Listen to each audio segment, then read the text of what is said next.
Today, the greatest risk of global catastrophe doesn't look like this. Instead, it looks like this. One of the most frustrating aspects of the novel coronavirus pandemic is how many early warning signs and response plans for just such an event were waved away by public health officials, the president, governors, and just about everyone else who could have made a difference. The George W. Bush administration nearly put in place a pandemic preparedness plan. I'm here to discuss our strategy to prevent and protect the American people from a possible outbreak. And then let it drop. What a problem. Came out of nowhere. It's important to underscore that all the death and economic wreckage COVID-19 has caused didn't just come out of nowhere, because there's another totally predictable crisis that promises to be even more damaging to our way of life. The national debt, the amount of money that the federal government owes, is already choking down economic growth. But in the future, it could lead to a sudden inflation and a loss of confidence in the federal government's ability or commitment to repay its debts in full, and such a crisis could spread globally.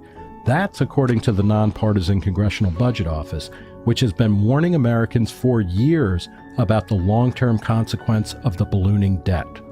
Like the coronavirus, the debt problem has the potential to seemingly appear out of the blue and turn our world upside down in a matter of weeks. There's plenty we can do to avoid and minimize the potential shock to our system, but Congress and presidents from both major parties have accepted Dick Cheney's false maxim that deficits don't matter. Instead, they all just keep spending more than we take in, even during the good times. And being so deeply in hock will make us less able to deal with the future crisis. The amount of money the government owed to the public was 79% of gross domestic product at the end of 2019, up from 31% in 2001. The COVID-19 lockdown and emergency spending will push the curve above 100% of GDP by the end of 2020, and it's expected to keep rising. Emergency spending and plunging tax revenues are making a bad situation worse. The Congressional Budget Office forecasts that the budget deficit this year will be 17.9% of GDP, meaning the government is running much larger deficits than it did even at the height of the financial crisis. Economists such as Nobel Prize winner Paul Krugman and proponents of modern monetary theory look at the absence of inflation and higher interest rates so far as justification for ever more spending and borrowing. While it's true that the cost of paying interest on the debt is still dwarfed by other expenditures, that's because historically low interest rates have made government borrowing cheap. But there's no reason to believe that interest rates won't rise over time. According to conservative estimates from the Congressional Budget Office, as the total budget grows as a percentage of GDP, the cost of paying interest on the debt will increase faster, until it accounts for about 24 cents of every dollar spent by 2050. And these estimates don't take into account emergency spending for COVID-19, which will make servicing the debt even more costly over time. Like a monthly credit card payment that eats into a household budget, federal debt means less money to buy other things. And when governments run large, persistent deficits, it also has a devastating impact on economic growth over time. Our current debt levels could reduce gross domestic product by about 1/4 over the next 23 years, according to research by Harvard economists Carmen Reinhart and Kenneth Rogoff. It's a case of what French economist Frédéric Bastiat referred to as the unseen, because we'll never get to experience how much wealthier we otherwise would have been had the federal government practiced fiscal prudence. Anemic growth will impact the poorest Americans most of all, causing their material progress to slow considerably.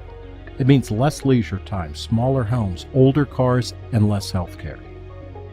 In the short term, there's no question that the government can and will be able to borrow massively, and interest rates are likely to stay low for the time being as the world shifts into recession.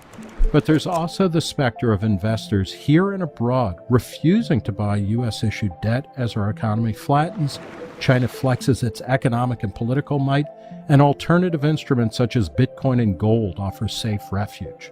Like a global pandemic, a debt crisis seems impossibly off in the distance until it's the only thing you can see. Even the most hubristic economist or president would have to admit that there will come a time when the US dollar is no longer the world's reserve currency. That change won't necessarily be as dramatic as when German paper marks became worthless after World War I, but it will massively reduce purchasing power even as it increases the cost of everything. Spending proponents sometimes cite World War II when talking about battling COVID-19, and the analogy is apt for reasons they may not intend. Between 1940 and 1945, federal spending increased tenfold from $10 billion to over $100 billion to pay for the war effort. But when victory was won, the government immediately cut military spending. Once peacetime growth resumed, the debt-to-GDP ratio fell quickly. But starting in the 1970s, with the exception of a 5-year dip during the economic boom of the 1990s, the federal government has been growing the size of the debt in relation to GDP. Instead of a foreign enemy, our out-of-control spending has been driven by the persistent rise in the cost of entitlements such as Medicare and Social Security. Even as total tax revenues increase, we keep spending more and more, adding to a national debt that costs more to service even as it reduces economic growth. Despite seemingly just showing up in America without notice, the coronavirus pandemic and all that has happened over the past 2 months didn't just come out of nowhere. It was there all along, barely lurking in the shadows.